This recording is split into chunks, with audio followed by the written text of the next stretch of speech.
Good morning, everybody. This is Yin Yang with Morsels of the Thought number 1196. I just woke up.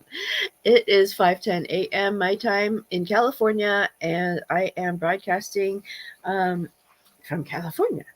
And we are on TRH. Today's Thursday, and on Thursdays, Tuesdays, and Saturdays, I do the rules on everybody with by Ellen Fein and Sherrie Schneider.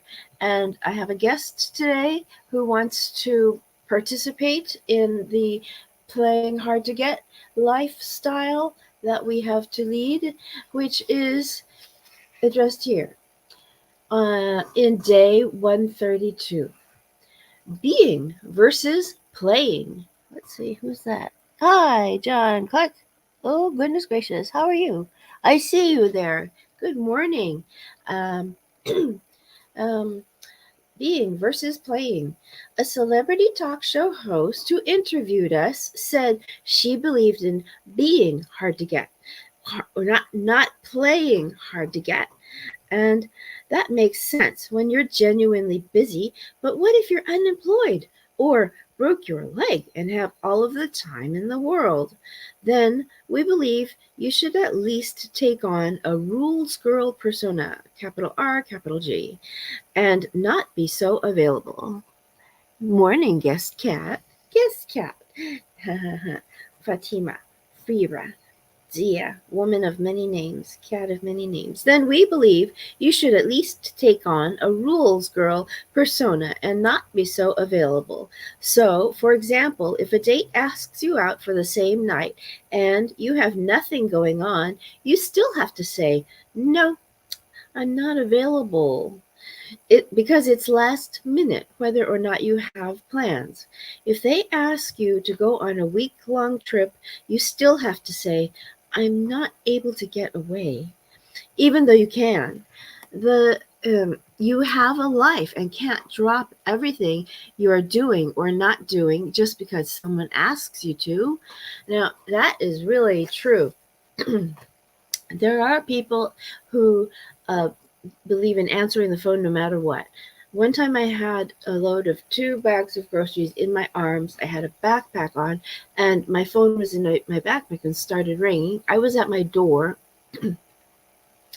I needed to uh, wave my card in front of the fob reader and have the door open. And I also had to get my key out for my apartment. Well, there was a woman sitting on a bench saying, "Your phone is ringing, your phone is ringing, your phone is ringing, your phone is ringing." And I just looked at her like, "Do you expect me to put down 2 bags of groceries, take off my backpack, open the backpack, pull out the phone, answer it, and possibly get a scam caller? Are you serious?" Well, I only gave her the look. I didn't say it. And you want to make your higher self be the boss all the time. You want to be vibrating on that higher level rather than in that lower state where you have to drop everything in order to take care of everyone instead of yourself. That's your lower self taking care of other people in a way that not necessarily the other people want. So, mama. Good morning, Liz Rose Cantara. How are you? I saw you yesterday after I got off the show, as well as Mandy Oleszki.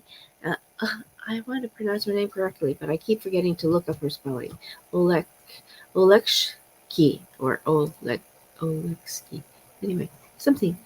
Um, so right now it is 5:14. So we have time to read on day 133. So I'm going to do that because we're going to have 2 days before we get to Saturday. Day 133. No fear of missing out. When you genuinely like yourself, are led by your higher self, and operate in faith. I was just talking about my higher self. And operate in faith, you are in your power. Your power is limited when you are led by your lower self, and you experience anxiety, scarcity, and low self-worth. Fear of missing out, fear of FOMO, refers to the feeling that everyone is having more fun than you. FOMO is when you compare yourself to everyone on social media, where everyone seems to have picture perfect relationships, vacations, walks with their dogs, and other breathtaking thoughts and experiences. Why engage in something that makes you feel bad? It is a form of self sabotage and insanity. Don't follow or hunt down people on social media because it will encourage your lower self feelings such as envy and self pity.